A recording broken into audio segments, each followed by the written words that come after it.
Alright, hey, haven't made a video in a while. We didn't have a class this week. We will next week. This one's a little bit different. I was going to talk about the Caravan, the Duke Ellington song that we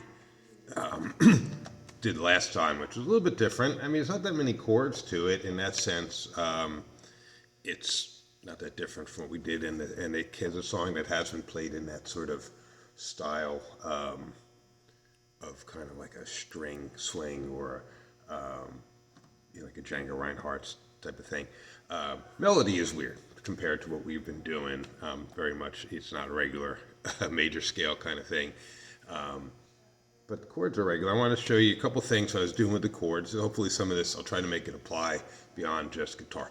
But the main part of the song, it just goes back and forth between A7, or some variety of A7 and D minor, right? So if I was playing it down here, here has all A7, the G natural, and if I added the bass, that kind of, this unlike a jazz kind of feel, you could play this one with that root fifth. Root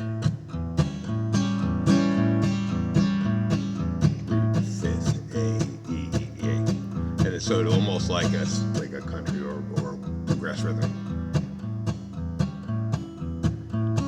Now also A7, I'm getting that G here, that open G.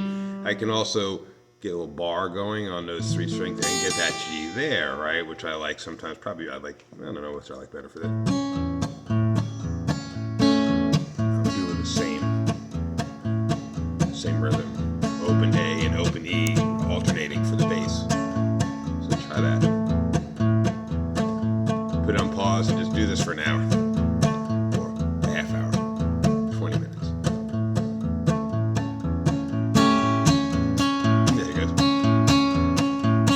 So pretty straight ahead, right? Now let's move that up to the 5th fret where I like to do some A stuff. So here's the A bar chord. Hopefully guitar players know that, or most of you do. It's that E shape slid up to the 5th fret, right? If I take off my pinky, right, that gives me that G note that I was getting here or here. Right, if I lift my pinky up, I'm getting that G there. So there's my A7th chord. I can get that alternating bass here, which I'll do sometimes by kind of lifting up that bar a little bit. That's kind of tricky. More likely, I'll do this. Okay, and this is where it gets. This is probably now a lot of guitar players know about this A chord, A7. I can always get my pinky there to make it 7th ear. But here's maybe gets where maybe you don't know this. Okay, so I can use some of these open strings, right? Now I'm getting away from a movable type of chord and talking about A specifically, right? I got this open A string here, and I got the open E string for that alternating bass, right? First finger on the 5th fret here, that's G, that's my flatted 7th for the A chord, right? When I lifted up my pinky here, that's the note I got. The 3rd of the chord here, right? And I can just finish with the bar, the 5th and the root. Right? So as fret-wise, it's open, open up at the top, and then it's, 5, 6, 5, 5. And I can get that alternating bass here too, which I like.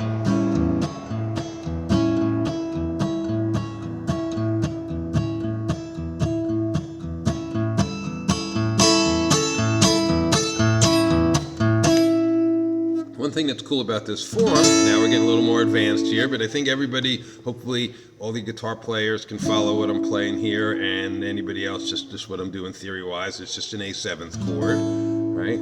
If I put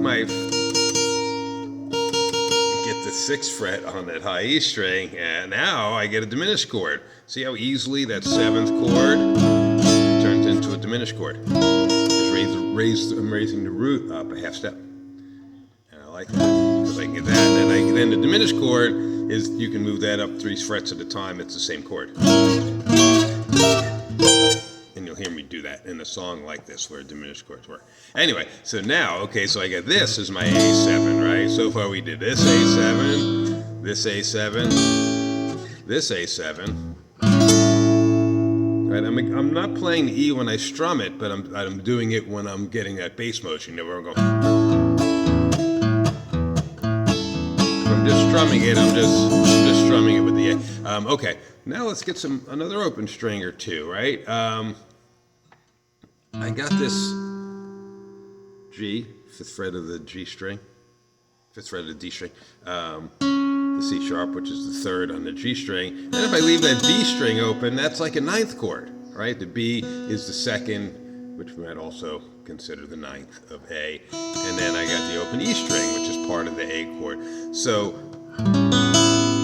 starting on that open E, open A, D string 5th fret, G string 6th fret, open, open. That's an A9 chord.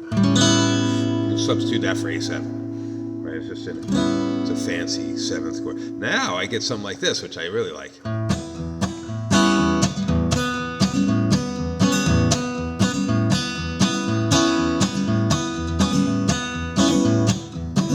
And this song, Caravan, I'm using either this one or this one.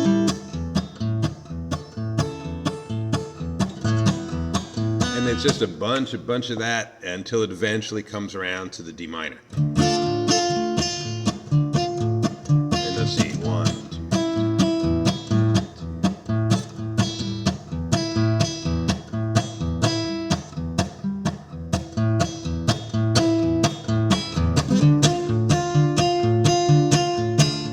All right. So that's the chord part to the verse.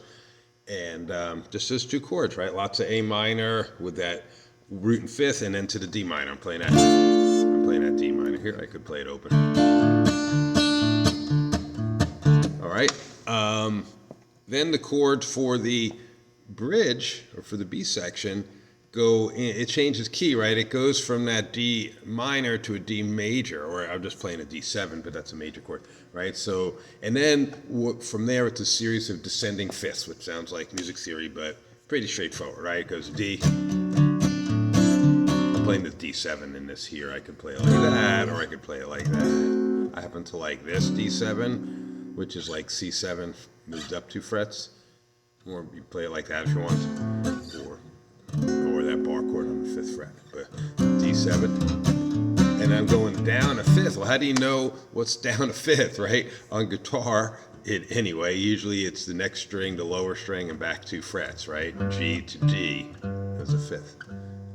5th up, right? 5th down.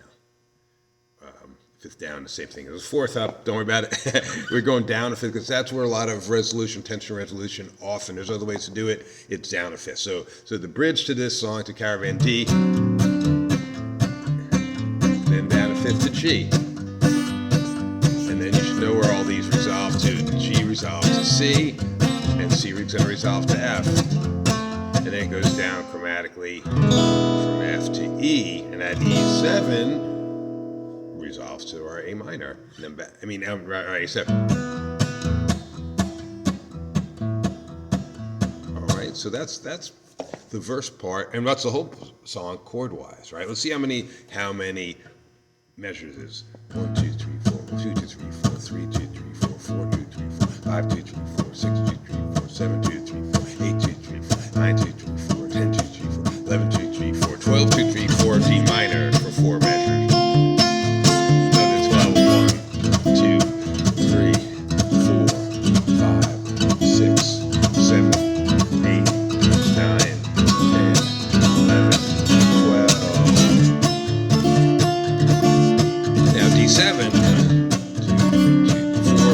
Chords of each down to G7,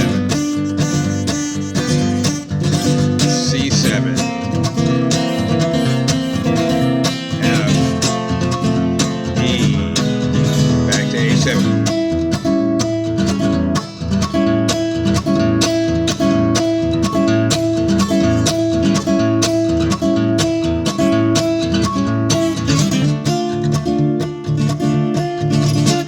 Right, and that's where the form would stop if you think of it as an AABA form. Anyway, so that's so chord-wise, it's not too bad, right? It's pretty straightforward, not that really any harder than other stuff, especially if you stick to the regular chords.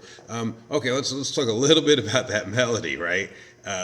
This is not going to be a comprehensive lesson on the melody, but still, just to show you that scale, what's going on with that scale, right? Here is the melody. It's against this chord. Listen how cool it's.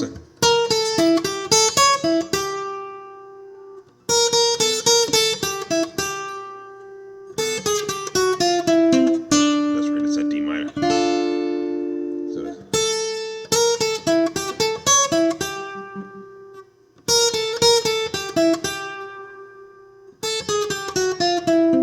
That's a chromatic thing, right? We're all straight down. So what's that scale, right? Maybe I don't know if you could see my hands there, but the notes on there, A sharp, right? And that's a C sharp, right?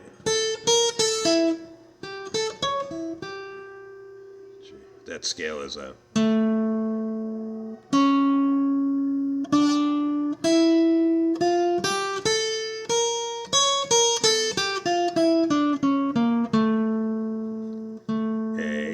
A sharp, that's a flat 2, right?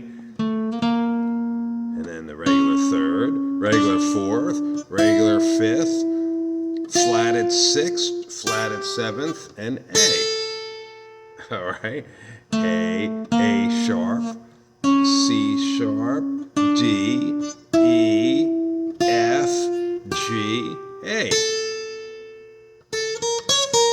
Let me keep going. Pretty cool, right?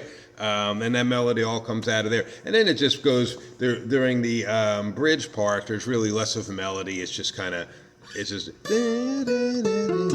something like that. Just kind of arpeggiates the chord. D, something like that.